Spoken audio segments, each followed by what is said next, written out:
Hello there guys and welcome back to the channel. So it's no secret that Alliance Wars have seen better days. In essence, Alliance Wars are dead right now, because vast majority of the alliances aren't really trying or playing the game mode seriously due to the AI issues, bugs, and most notably also the defensive and offensive tactics. I was about to make a video discussing Alliance Wars, where I do think that there is something behind the tactic where it is actually very interesting and fun for about 100 people, and which is a trend that I have noticed that Kabam has been doing recently with the hires of top tier players, where more and more of the content seems to be made for a couple hundred people. And then obviously it's just not sustainable, because you can't run a game with a few hundred people trying and everybody else being discouraged from playing it. And I think that was by far the biggest downfall of this Alliance War tactic as well. I think this Alliance War tactic, after the changes they did in preseason, was almost fine for like top 10 alliances. And then it was, somewhat interesting. And then for everybody else, well, they just got kind of screwed over. However, Kabam is addressing the state of Alliance Wars, and there will be some sort of compensations planned as well. So let's break down that post, and I'm going to give my commentary as well. So, hello Summoners. We know the current Alliance War season has encountered a number of bugs and growing pains, and we acknowledge that the game mode in its current state is not an acceptable level of quality by the game team or the community's standards. And that's a very solid start. Let's face it, this is more than they usually do. They actually acknowledge their own fault. I wish they also mentioned the AI issues that are exacerbating the issues here, but okay. Today we want to update you on the progress of a number of bug fixes. Additionally, our teams have decided to make a number of changes to alleviate the current stresses and to compensate for the frustrations in the season thus far.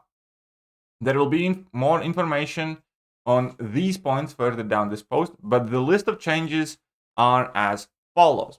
Adjusting the defense tactic tuning, increasing points for diversity, reducing the number of wars required for Season 1 reward eligibility to 1, compensating alliances that missed wars due to matchmaking errors, general compensation for all summoners based on Alliance War tier as well. So everybody's going to get something. The tactic changes. We are aware of the discomfort caused by the meta. Discomfort, that's again, they are letting discomfort do a lot of heavy lifting here. It's an extremely political way to describe absolute rage, frustration. People just randomly quitting the game modes altogether. Our alliance had a member leave because of all the BS happening. Discomfort. Okay, discomfort is doing such a heavy lift. I mean, I swear to God. It's like, in this situation, discomfort is doing more lifting than Lizzo's high heels. Anyways, caused by the meta in its current state. As a result, we will be making the following changes, effective immediately. Defensive tactic changes. Indestructible timer duration adjusted from 5, 10, and 15 seconds to 10, 15, and 20 seconds. So the indestructibles will start gaining themselves significantly slower.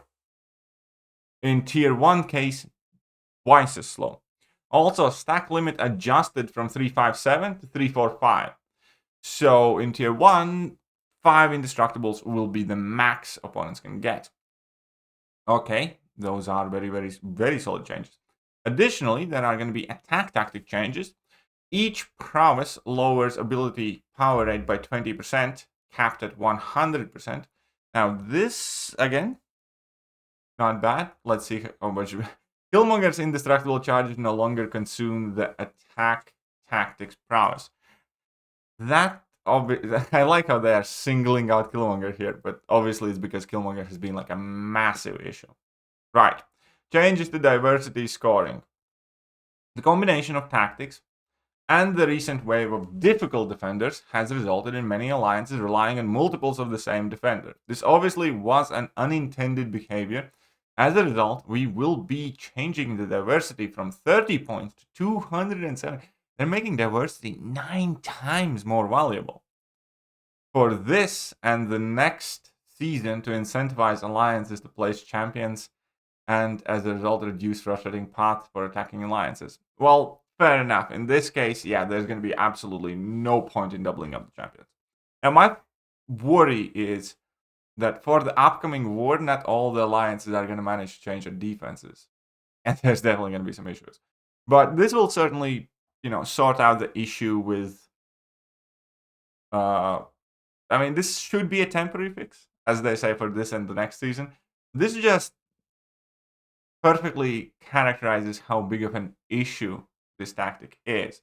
When something like this happens, when players are just saying screw diversity, everybody's going to be dying like butchered pigs, then there is a problem. Then Kabam, 9 times they had to increase diversity points 9 times. Like, I think attack bonus is like 80 points, right? So 1 diversity is more than 3 deaths. 1 diversity point now is more than 3 deaths. Jesus Christ. So you do not want to lose any diversity. Changes to reward eligibility. Due to the bugs causing matchmaking errors, resulting in lower number of potential matches, we are reducing the required participation from 5 matches all the way down to 1, effective immediately. That's good, so it means pretty much every single player will receive season rewards. Compensation for missed wars. Alliances that missed wars due to matchmaker errors will receive a full per win rewards and points for all missed wars. Note, we will not be compensating and or adjusting victory rating. Okay.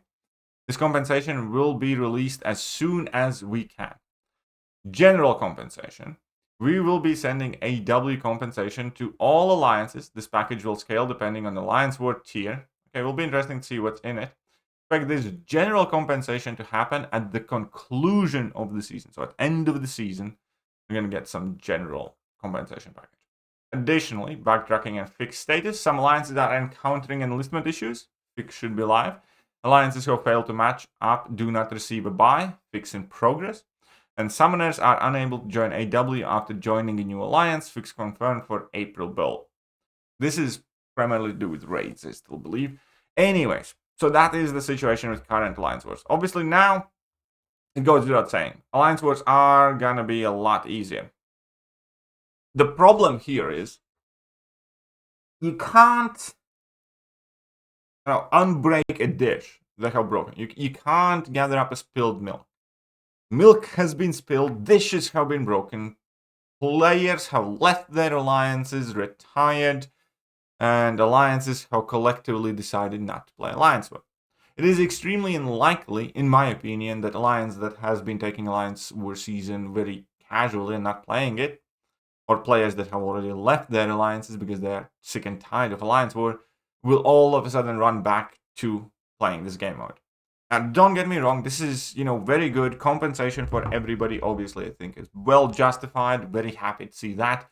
I am happy to see that Kabam for once is taking like immediate steps rather than finishing up the season as well. And in general, this is progress. It's very sad that we got to this state. It's very sad that Kabam effectively killed an entire game mode within like 3 seasons. And it's disconcerting. What was the word that they used? Yeah. Discomforting. It's very discomforting that Kabam ever released this, because it tells us that they have no clue what the game can handle, what the community can handle, what the community desires, and how to make the game unsuccessful. Really, I think again it has been such a huge faux pas that it's mind-numbing, mind-boggling. It's bizarre how bad they screwed up Alliance were. But it's good to see, some progress going in, the better direction. How big of an impact it's going to have immediately now or for the next season? Because I don't think Kabam realized that once you kind of like once you burn the players, and once they say enough, it isn't that easy for them. It's like, oh, now everything is going to be okay. Because there's a lot of this stuff happening in the game, and it's, getting very, very tiresome. As I said, many of the game modes in general and the champions that they're releasing and the metas and the node combinations feel more so that they're made for like top 100 players in the world or top 200 players in the world. And then the rest of the community just get their asses whooped by everything. And it's just not fun. And here we are now with Alliance War. Obviously, I have been uploading my Alliance Wars so far this season. Not entirely sure whether I'm going to do it for next season because they haven't been doing that well in terms of view counts, but still, I'll finish uploading this second half of the season. So we're gonna see the changes in effect because first 6 wars are gonna be with this tactic, then the final 6 wars are gonna be with the adjusted tactic made easier. And yeah, we're definitely gonna take a look at the changes to the death counts because so far in tier 1 the death counts have still been fairly large. But most importantly, I want to hear from you guys. Will this entice you to play Alliance Wars? Is this, you think, going to be good enough to make this tactic, enjoyable and fun? What do you guys think about these changes in general? And yeah, definitely look forward to hearing from you guys. So, catch you later. Bye-bye. Hello there guys and welcome back to the channel. So we have all the information about the next